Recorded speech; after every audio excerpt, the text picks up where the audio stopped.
This episode from the life of Sherlock Holmes will be transmitted to our men and women overseas by shortwave and through the worldwide facilities of the Armed Forces Radio Service. Petri Wine brings you Basil Rathbone and Nigel Bruce in the new adventures of Sherlock Holmes.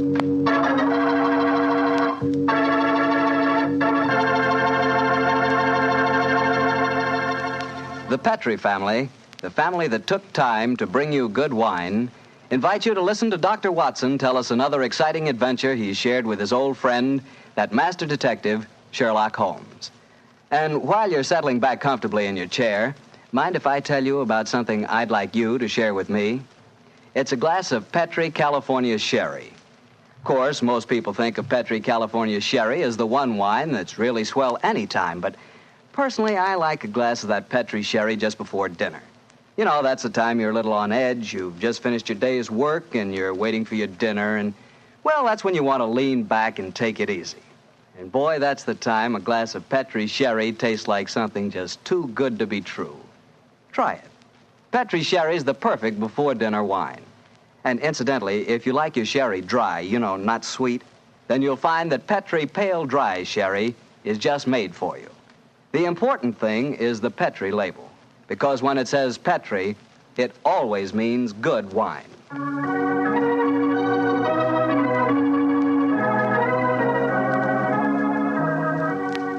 And now for our weekly visit with our good friend and host, Dr. Watson. Good evening, Doctor. Good evening, Mr. Bartell. You're a bit late. I've been keeping some dinner hot for you. Here, pull up your chair and join me. That's very nice of you. Thanks, Doctor. Are you all set with tonight's story? Yes, my boy, I'm all set, as you call it. As a matter of fact, I was going over my notes on the case just before you arrived. Last week, you hinted that a beautiful girl figured prominently in your adventure. That's quite right, Mr. Bartell. An extremely beautiful girl. In fact, I often used to say to Sherlock Holmes that if I'd been a little younger at the time, I might... Oh, well, you haven't come here to listen to my personal reminiscences. You want to hear the story that I called The Problem of Thor Bridge. That's what you promised us, Doctor. How did it begin? On a windy morning in October, in the 1890s it was. As I was dressing, I observed how the last remaining leaves were being whirled away from the solitary plane tree which graced the yard behind our Baker Street house. I descended to breakfast, prepared to find my companion in depressed spirits, for, like all great artists, he was easily impressed by his surroundings. But, to my surprise, he was in an unusually gay mood. As I entered the room, he looked up at me and, with a smile, and spoke. Good morning, my dear fellow. Hope you slept well. Splendidly, thank you, sir. Oh, I'm so glad. Well, you're very solicitous this morning. I think you must have got a new case. Am I right? The faculty of deduction is certainly contagious. Yes, I have a new case. After a month of trivialities and stagnation, the wheels revolve once more. Good. Tell me all about it. Well, as yet, there isn't much to tell. Have you ever heard of Neil Gibson? Neil Gibson? Oh, yes. Something to do with gold mining, isn't he? A great deal to do with it, my dear fellow. In fact, he's considered the greatest mining magnate in the world. About 5 years ago, he bought a large estate in Hampshire. Perhaps you've read of the tragic death of his wife. Oh, yes, of course, I remember the case now. She was murdered by a jealous governess who was in her employ, wasn't she? That point will be decided when the lady in question, Grace Dunbar, I believe her name is, comes up for trial at the forthcoming Winchester Assizes. In any case, it's hard for me to see what I can do for my client at this late date. Your client? Oh, yes, I forgot I hadn't told you. I'm getting into your involved habit of telling a story backwards. Better read this letter. Came this morning. Oh, let's have a look. Dear Mr. Sherlock Holmes, Miss Dunbar is innocent. I can't see the finest woman in the world go to her death without doing everything possible to save her. I shall call on you at 10:30 tomorrow morning to discuss the matter. Yours faithfully, Neil Gibson. Good gracious me. There you have it, Watson. That is the gentleman I await. Do you know anything about his dead wife? Only what I've been reading in the papers. Apparently she was past her prime, which was the more unfortunate as this Miss Dunbar, who superintended the education of the two young children, is reputed to be a very attractive young lady. The eternal triangle, eh? Well, where did the murder take place? On Gibson's estate in Hampshire. His wife was found in the grounds nearly half a mile from the manor house, late at night, clad in her dinner dress, with a shawl over her shoulders, and a revolver bullet through her brain. Any weapon found near her? No, there were no clues found at the scene of the crime. What made them suspect the governess? Well, in the first place, there was some very incriminating evidence. A revolver with one discharged chamber, the caliber corresponding with a bullet in the dead woman's head, was found on the floor in Miss Dunbar's wardrobe. Oh, was it? Pretty damaging evidence, Holmes. So the coroner thought. And to make the case even blacker against Miss Dunbar, the dead woman had a note on her making an appointment at that very spot. And the note was signed by the governess. It seems obvious that the girl's guilty, and the motive's clear. Mr. Gibson would be a great catch for a young girl. Love, fortune, power, all dependent on one life. Possibly, Watson, but circumstantial evidence can be very misleading at times. There's the gentleman in question, unless I'm very much mistaken, considerably before his time. I can see him from the window here. Formidable-looking fellow. Must be well over 6 foot tall. Judging by the way he's wrenching at that doorbell, he's a man with a violent temper. Mrs. Hudson's opening the door to him now. Meet him on the stairs, will you, old chap? It'll save Mrs. Hudson a journey. Sure, Holmes. Up here, sir. Thank you, Mr. Hudson. All right. Are you Mr. Sherlock Holmes? No, indeed. I'm his colleague, Dr. Watson. Come along in, won't you? Mr. Neil Gibson, I presume? That's right. So you're the great Sherlock Holmes, huh? The adjective is your own, Mr. Gibson. Sit down, won't you? By the way, you may speak quite freely in front of Dr. Watson. Well, I may as well begin by telling you that money means nothing to me in this case. You can burn it if it's any use to you in lighting the truth. Miss Dunbar is innocent, and it's up to you to prove it. Just name your fee. Mr. Gibson, my professional charges are on a fixed scale. I don't vary them except when I omit them altogether. Very well. I imagine that you've read the newspaper reports of the coroner's inquest. Yes, very thoroughly. I don't see that I can add anything that'll help you. But if there are any questions you'd like to ask, I'll answer them. Thank you. First, what were the exact relations between you and Miss Dunbar? I suppose you're within your rights in asking such a question, Mr. Holmes? We will agree to suppose so, shall we? Then I can assure you that my relations with Miss Dunbar were always those of an employer towards a young lady with whom he never conversed or even saw, except in the company of his children. Oh. Rather a busy man, Mr. Gibson, and I've no time or taste for aimless conversation. I wish you good morning. What the devil do you mean by this, Mr. Holmes? My dear sir, the case is difficult enough without your giving me false information. Meaning that I lie, sir? I was trying to express it as delicately as possible, but if you insist on the word, I won't contradict you. Why, you confounded... Don't be noisy, Mr. Gibson. Please don't be noisy. I find that after breakfast, even the smallest argument is unsettling. I suggest that a stroll in the morning air and a little quiet thought will be greatly to your advantage. I suppose I can't make you take the case, but you've done yourself no good this morning, Mr. Holmes. I've broken stronger men than you. No man ever crossed me and was the better for it. Good morning, Mr. Gibson. You've a great deal yet to learn. On my soul, Holmes, you were unusually severe with him. I dislike liars, Watson, and I cannot tolerate arrogance, particularly when it's coupled with great wealth. Well, how did you know about his relations with the governor? I didn't. It was pure bluff. Bluff? It certainly worked. Think he'll come back? Oh, of course he will. He needs my help too badly. He'll probably change his mind before he's halfway down the stairs. Come in. Mr. Gibson. Just saying to Dr. Watson that I was certain you'd be back. I've been thinking it over, Mr. Holmes, and I feel that perhaps I was hasty in taking your remarks amiss. Just the same, I can assure you that the relations between Miss Dunbar and me really don't affect this case. Surely that is for me to decide, Mr. Gibson. You see, Mr. Gibson, my friend is like a doctor. He wants every symptom before he can give his diagnosis. Fire away, Mr. Holmes. What is it you want to know? The truth. I can give it to you in very few words. To begin with, I met my wife when I was gold mining in Brazil. Your wife was Brazilian by birth, wasn't she, sir? Yes, Doctor, and very beautiful. Well, to make a long story short, I fell in love and married her and brought her to England. After a few years, I realized that we had nothing, absolutely nothing in common. And then I suppose this young governess, Miss Dunbar, arrived on the scene. That's right, Mr. Holmes. Well, the story should be obvious to you from there. You fell in love with this girl, I suppose, sir? Who could help it? Did you suggest marriage to her? Yes, though I knew that my wife would never divorce me. I see. Then you made an utterly insincere proposition to her. Now, look here, Mr. Holmes. I came to you on a question of evidence, not of morals. I'm not asking for your criticism. It's only the young lady's sake that forces me to touch your case at all. Now, tell me, sir, what is your own opinion as to Miss Dunbar's guilt? It's very black against her, I can't deny that. One explanation of the tragedy did come into my head, Mr. Holmes. I give it to you for what it's worth. Pray continue, Mr. Gibson. My wife was bitterly jealous. She was half crazy with hatred. She might have planned to murder Miss Dunbar, or we'll say to threaten the girl with a revolver and so frighten her into leaving us. There might have been a struggle in which the gun exploded and gone off and shot my wife, who was holding it. Well, that possibility has already occurred to me. It's the only obvious alternative to deliberate murder. The revolver, Holmes, was found on the floor of the governess's wardrobe. Now, Mr. Gibson, I should like to examine your house and the scene of the murder as soon as possible. Certainly, Mr. Holmes. Sergeant Coventry of the local police is still down there. He'll give you any help you may need. Excellent. Watson, old fellow, out with the timetable. We're catching the next fast train to Winchester.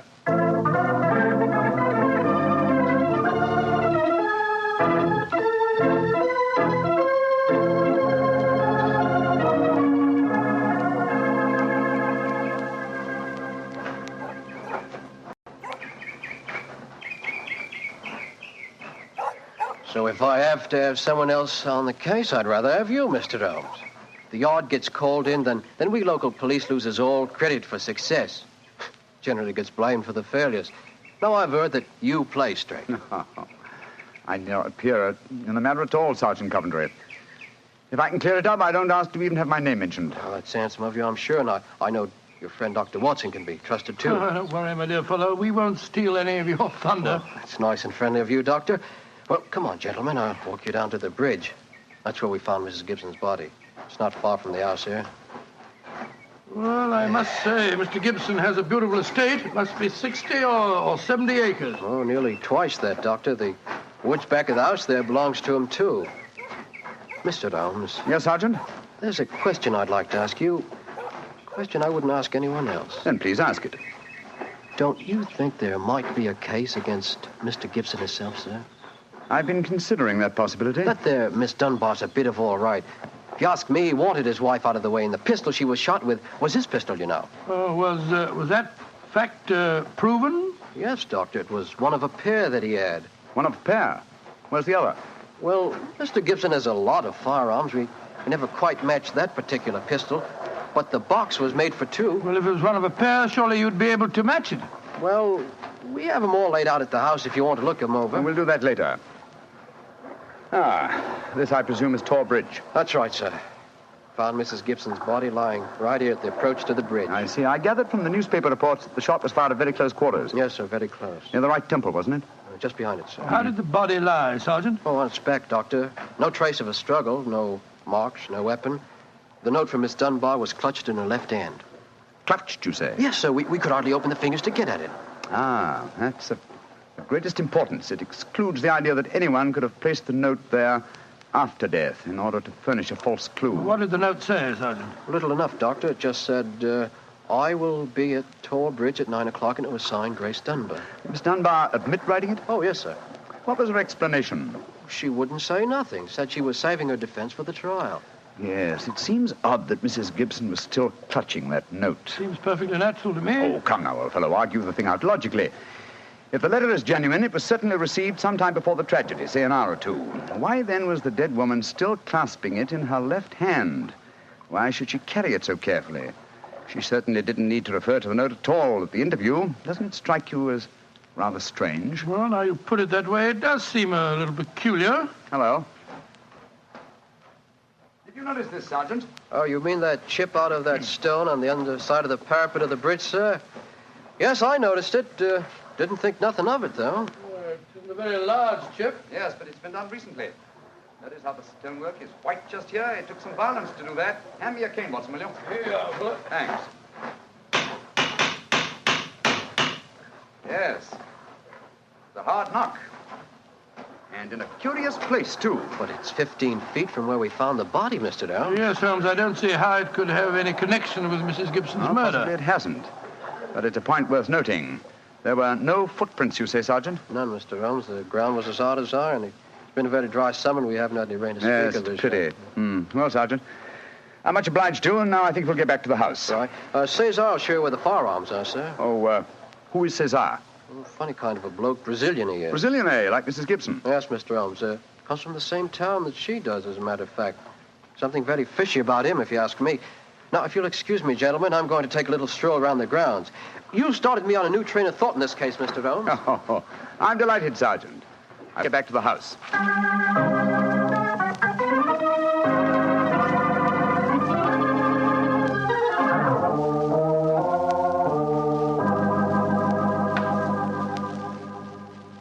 I see. And these are all the firearms in Mr. Gibson's possession, eh, Cesar? Except for the revolver that is missing from the case. Yes, so I say I see him. I've never seen such a collection of guns and revolvers in my life. Mr. Gibson had many enemies, senor. He always sleep with a loaded pistol beside his bed. She's a man of great violence. There have been times when all of us were afraid of him. Did you ever witness physical violence towards Mrs. Gibson? No, senor. I cannot say that I have. But I have heard him say many terrible things to her. She would taunt her in front of we servants. I have heard him do it many times. Thank you, Cesar. That will be all. Muito bem, senor. You know, Holmes, I still think the case against Miss Dunbar looks very black. I should agree with you if it were not for one fact. The finding of the revolver in her wardrobe. On the soul, Holmes, that seems to me the strongest evidence of all. I think not, old chap. Huh? We must look for consistency. Where there is a want of it, we must suspect deception. I don't quite follow you. Suppose for a moment that we visualize you in the character of a woman who in cold, premeditated fashion is about to murder a rival. You've planned it. A note has been written. The victim has come. You have a weapon. The crime is well done. It has been workmanlike and complete. You mean to tell me that after carrying out so crafty a crime, you'd be so stupid as to forget to fling the incriminating revolver to the bottom of the stream? Or perhaps in the dense reeds that border it? Would you carefully carry it home and put it in the first place that would be searched? Your wardrobe? Well, perhaps in the excitement of the moment, one... No, my dear chap, I won't admit that's even possible. When a crime is coolly premeditated, then the means of covering it are coolly premeditated also. Well, then if Miss Dunbar didn't shoot Mrs. Gibson, who the devil did? I hope I can give you the answer to that question, Watson, when we've made one further visit. Oh, Lord. Where are we going now? To prison, old chap. Prison? Yes, we're going to Winchester Prison to call on Miss Dunbar. I'm certain that the key to this strange mystery lies in her hands.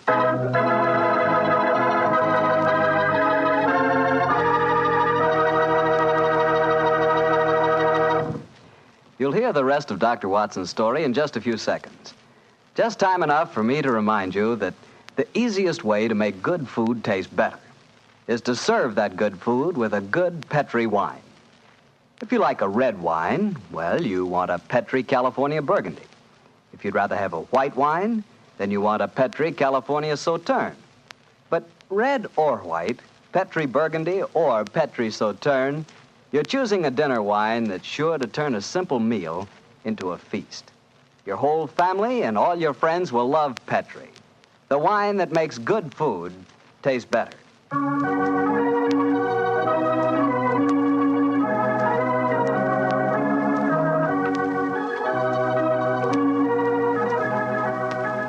And now back to Dr. Watson and tonight's Sherlock Holmes adventure, The Problem of Thor Bridge. Well, Doctor, did you go to Winchester Prison and see Miss Dunbar? We did, Mr. Bartell. An hour later, found the two of us sitting in a dank and gloomy cell, talking to one of the most beautiful girls that I've ever seen. Her bright, flashing eyes and her air of quiet confidence seemed sadly out of place in such a setting. Holmes spoke to her quietly, soothingly. Dunbar, tell us of your true relations with the dead woman. She hated me, Mr. Holmes. She hated me with all the passion of her distorted mind. Please tell us exactly what happened on the evening of Mrs. Gibson's death. Well, I received a note from her in the morning. A note imploring me to meet her at the bridge after dinner that night. She said she had something important to say to me. Did you keep that note, Miss Dunbar? No, Doctor. She asked me to destroy the note, so I burned it in the schoolroom grate. I saw no reason for such secrecy, but... well, I did as she asked. And yet she kept your reply very carefully. It's interesting. Tell me what happened when you met her that night. When I reached the bridge, she was waiting for me. I won't tell you what she said, but she poured out her whole wild fury in burning, horrible words. I didn't answer. I couldn't. It was dreadful even to look at her. She was like an insane woman, standing there screaming disgusting insults at me. I put my hands to my ears and rushed away. Where was she standing when you left her? Within a few yards of the spot where her body was found later. And yet, presuming she met her death shortly after you left her, you heard no shot. No, I heard nothing. But I was so upset, Mr. Holmes, that I rushed straight back to my room. Did you leave it again that night? Yes. When the alarm came that Mrs. Gibson was dead, I ran out with the others. Did you see Mr. Gibson? Yes, Doctor. He had just returned from the bridge when I saw him. He had sent for the doctor and the police. This pistol that you found in your room, Have you ever seen it before? Never, Mr. Holmes, I swear it. When was it found, Miss Dunbar? Next morning, when the police made their search. It was on the floor of my wardrobe where I keep my shoes. You'd no idea how long it had been there. Well, it hadn't been there the morning before, How do you know? because I had tidied up the wardrobe that day. I see. Then someone must have come into your room and placed the pistol there in order to incriminate you. I'm certain of it. Oh, when could they have done that? Well, it could have been at meal times, or when I was in the schoolroom with the children. Yes. Miss Dunbar, on examining the scene of Mrs. Gibson's death, I noticed that a piece of stonework on the underside of the parapet of the bridge had been broken away. Can you suggest any possible explanation for that? Oh, surely it must have been a mere coincidence, Mr. Holmes. Possibly. But why should it appear at the very time of the tragedy and at the very place? Could it possibly be that... Why, yes, of course. Idiot. Why didn't I think of it before? Come along, Watson. Where are we going, Holmes? Back to Thor Bridge, old fellow. As fast as we can get there. What have you found out, Mr. Holmes? The answer to this mystery, I hope, my dear young lady. You will get news before the day is out. And meanwhile, take my assurance that the clouds are lifting and that the light of truth is breaking through.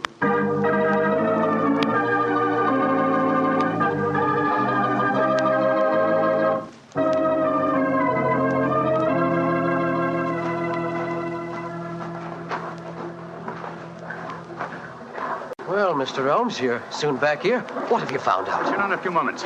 You got my message? Oh, yes, sir. Here you are. Ball of twine. What you wanted for, I can't imagine. You'll soon see, Sergeant. Watson, I have some recollection that you usually go armed on these excursions of ours. Yes, I'm carrying my revolver. Why? Give it to me, old chap, will you? Thanks. I believe your revolver may have a very intimate connection with the mystery we're investigating. You're joking. Now, Watson, I'm very serious. We have a test to make.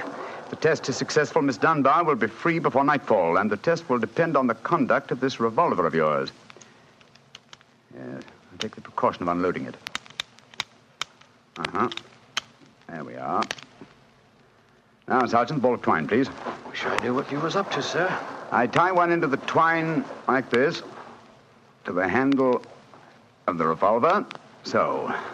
Sergeant, see if you can find me a heavy stone, will you? Oh, right, you are, sir. Holmes, what are you doing? Trying to reconstruct the killing of Mrs. Gibson. But you've seen me miss the mark before, Watson. I have an instinct for such things, and yet it has sometimes played me false. It seemed a certainty when it first flashed across my mind in Miss Dunbar's cell.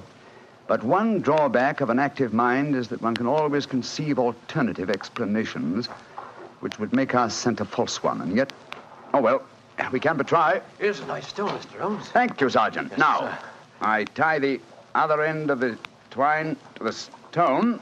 Wait a minute. Like that. Splendid. Sergeant, will you please take this stone and stretch the twine across the parapet of the bridge there, so that the stone will swing just clear of the water on the other side of the bridge. Right, you are, sir. I'll stand on the spot where Mrs. Gibson's body was found. That's it, Sergeant. Over the parapet.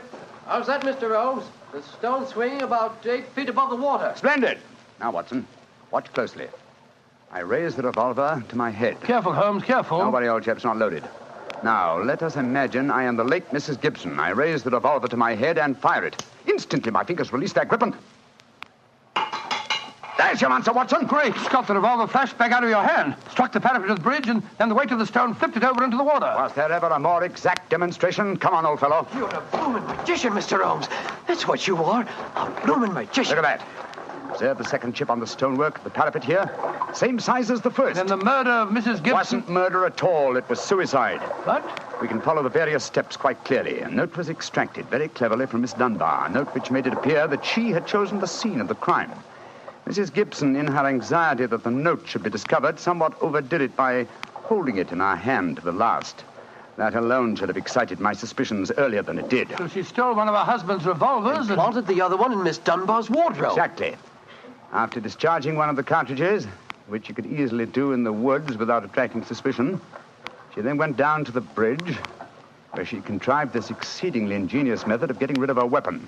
When Miss Dunbar appeared, she used her last breath in pouring out her hatred, and then, when the girl had left, carried out her terrible purpose. Then the missing revolver... You'll find it with the aid of a grappling hook at the bottom of the stream, and also the stone and the string, with which this vindictive woman attempted to disguise her own crime and fasten a charge of murder on an innocent victim. Yes, Sergeant, and don't forget while you're at it that my revolver's down there, too. Oh, don't worry, Doctor. I'll get some grappling hooks right away.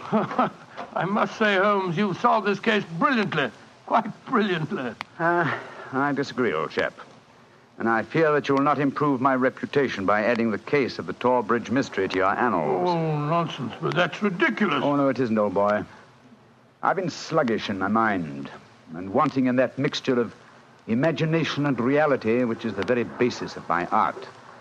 I confess that the chip in the stonework was a sufficient clue to suggest the true solution, and I blame myself for not having attained it sooner. Well, Holmes, personally, I agree with the sergeant's opinion of you. Oh? What was that, old fellow? You're a blooming magician, Mr. Holmes. That's what you are, a blooming magician.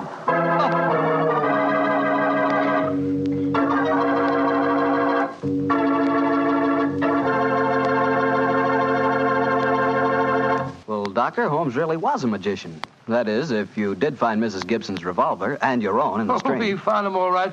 You don't think I'd tell you the story otherwise, do you? What do you take me for, anyway? Well, now that you ask, I'll tell you. I take you for a very charming gentleman, a wonderful storyteller, and a fine host. Oh, that's very nice. Really, Well, you are a gentleman of the old school. Oh, And you do tell a fine story. You flatter me, And you are a perfect host. Oh, That meal we had tonight was wonderful. Oh, it was, eh? And, that wine, what kind was it? It was Petri wine, and you know it. And I should have known that you were leading up to something. Mr. Bartell, you should be ashamed of yourself. You will do anything to get a chance to talk about Petri wine. Oh, I can't say I don't blame you. Well, honestly, Doctor, I meant everything I said. But you don't really want me to stop talking about Petri wine, do you? After all, it's worth talking about, isn't it? What other wine is made with the loving care that goes into Petri wine? Don't forget, Petri wine is made by the Petri family. Winemaking is their business. Why, they've been making wine for generations, handing down from father to son, all their skill and knowledge and experience. You can be sure the Petri family really knows plenty about the fine art of turning luscious grapes into delicious wine. That's why, whether you want a wine for before dinner, with dinner, or for any time, you can't go wrong with a Petri wine, because Petri took time to bring you good wine. And now, Dr. Watson, what new story are you planning to tell us next week? Well, next week, Mr. Bartell, I'm going to tell an adventure that Holmes and I had amid the oriental magnificence of a Maharaja's palace in India. India? Sounds intriguing. What were you and Sherlock Holmes doing out there, Doctor? Well, we'll have to wait till next week for the answer to that question, my boy. But I can tell you that it was one of the weirdest problems that we ever had to solve. I call the story The Vanishing Elephant.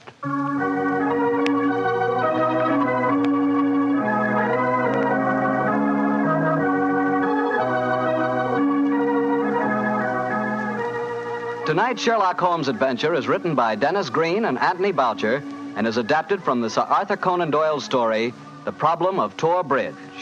Mr. Rathbone appears through the courtesy of Metro-Goldwyn-Mayer, and Mr. Bruce through the courtesy of Universal Pictures, where they are now starring in the Sherlock Holmes series. The Petri Wine Company of San Francisco, California, invites you to tune in again next week, same time, same station. Oh, the Petri family took the time to bring you such good wine. So when you eat and when you cook, remember Petri wine. To make good food taste better, remember... Petri